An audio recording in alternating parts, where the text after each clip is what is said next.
Hello everyone, hope all of you are fine and healthy and taking care of yourself and your belongings and your near and dear ones. So students, in my previous videos we have done two chapters. One was for the love of trees and another a piece of peace. I hope both the chapters are clear to you. There is no doubt in the chapters and along with that you have completed both the chapters in your fair notebook, right? I hope so that you are doing your work on time. So in this video students will discuss our third part of the syllabus, that is poem. A poem which is lines written in early spring, right? Now in this poem, the poem is written by William Wordsworth. Wordsworth is one of the famous poet of our English literature and is known for his work, right? He is usually a nature poet. He always write about nature and related to nature, right? So the poem lines written in early spring is a student poem which he write in the spring season. We all know that spring is a season in which leaves shed and new leaves get birth, right? So it is a season of rebirth and renewal. The tree get new leaves, so it get renewed, right? So spring is a season. So the poem is written by William Wordsworth during spring season. Now I'll just give you the summary of the poem and then we'll do it line by line, right? So now usually in this poem Wordsworth is lamenting that what man has made of man, right? So basically he want to say that man does not value each other, whereas he compared human beings and nature. So the poem open, he was sitting on a bench in a park at a place, right? And what happened there, he said that he was listening to chirping of birds, rustling of leaves, and the sound of air, right? Whispering of air, basically breeze, the fresh air, right? And he was very happy to enjoy that. He was very happy that he was sitting there and experiencing this nature. He say that I know that nature is also enjoying it, and he says that nature has a power. He compare nature to a human being or god, that nature has power to link everyone with it. We get linked with nature, we feel so good in the in natural beauty.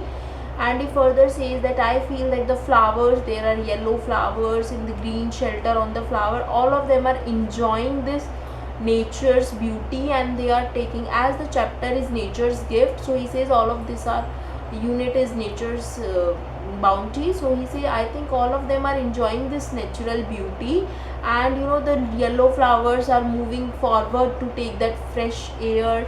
Now he further says that the birds around me are hoping means actively playing here and there, right? So he say birds are very happy to enjoy, and the he's very happy to see the birds playing. Then he say that I can see that new flowers are growing up, new flowers are new budding, birds are coming from the flowers and they are also enjoying the nature. They are spreading their arms to feel the nature, to feel the air, right? To feel that atmosphere which is around there, right?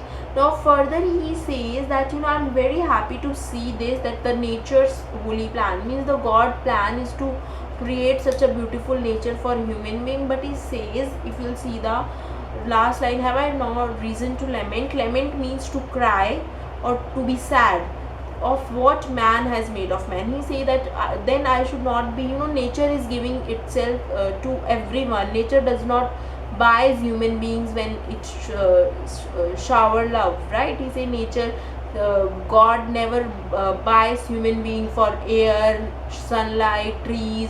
Each and every natural beauty is nature's gift for everyone. But what man are doing, they are not happy with others happiness.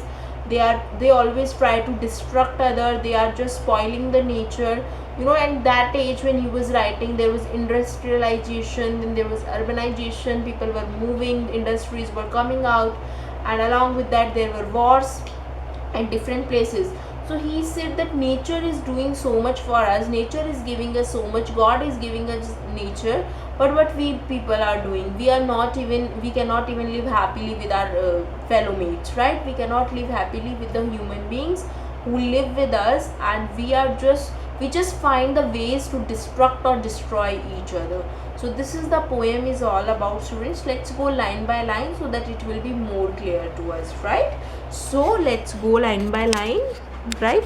Now I heard, if you'll begin with the lines, I heard thousand blended notes while in a grove I sat reclined. I heard a thousand blended notes while in a grove I sat reclined in that sweet mode when pleasant thoughts bring sad thoughts to the mind. Now he said, I was sitting, in a park, I was sitting somewhere, and there it is a bittersweet moment. He is happy to see the nature, to feel the nature, but as well as he is sad because he can see the destruction done by man to the nature and the behavior they are doing, showing for each other.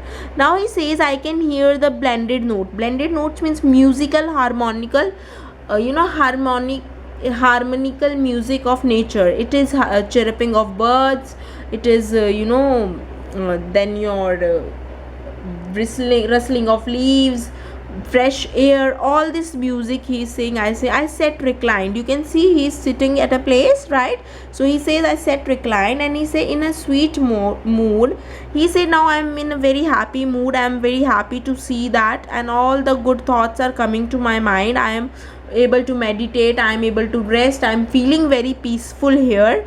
But suddenly it brings some sad thoughts also to my mind. Why?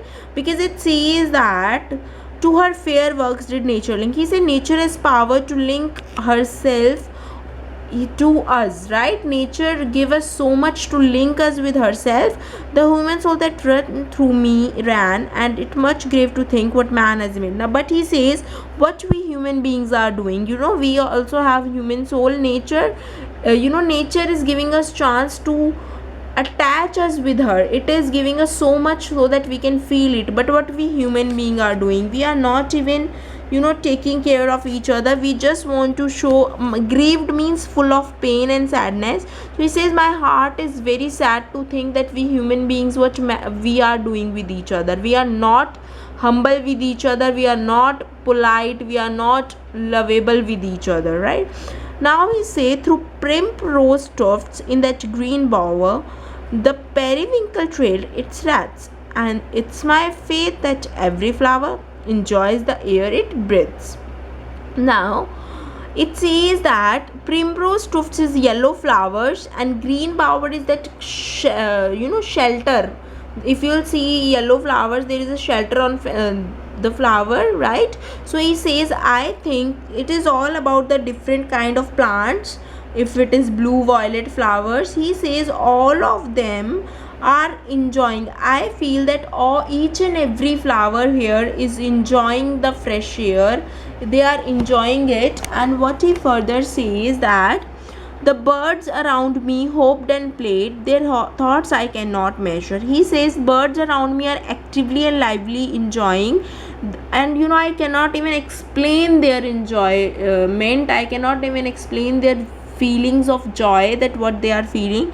But the least motion which they made, it seemed a thrill of pleasure. He says he appreciates the work of nature, and he says the birds are also enjoying in this natural beauty, right? Now we say the budding twigs spread out their fan to catch the breezy air. I must think, do all I can, that there was pleasure there. Now he says that he is comparing nature with human being.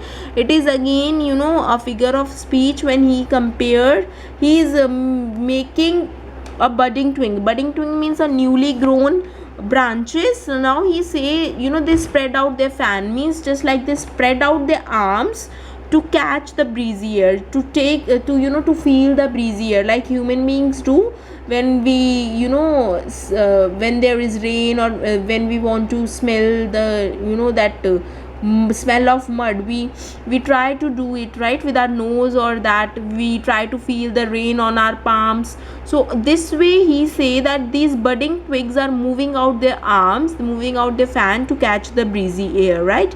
And now he say all I can think was there is pleasure all the way in the nature which these birds and plants are enjoying.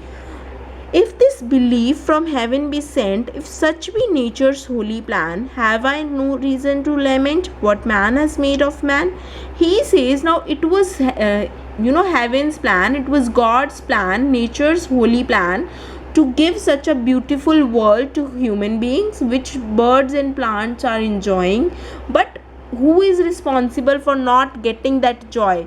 Human being itself, it's himself or herself is responsible for that, because they are not taking care of their nature, they are not taking care of their fellow beings, they are just worried about their own self. Human beings are selfish, they always think to harm others, even they are harming our nature also, right? So this is the poem basically about, nature and human being. He compared the natural elements with human being, that how the nature, what nature has provided us and what we human beings have done with it, right? So I hope you liked this poem and you enjoyed it. I will just advise you students to go line by line, so that you will be able to understand the meaning of the poem. If still there is any problem in understanding any line or any word, you can contact me. All of you have my contact number, and it is very important to go through the poem word by word, students, because until or unless we will not be able to do the poem line wise, we won't be able to attempt our RTCs in exams, and it is very important to know each and every line to understand the poem, right? So just go and read something about William Wordsworth, search more about him, try to find more about this poem, and go through the word meanings once and try to write them in your notebook. So I hope the poem is clear to all of you. Thank you and take care.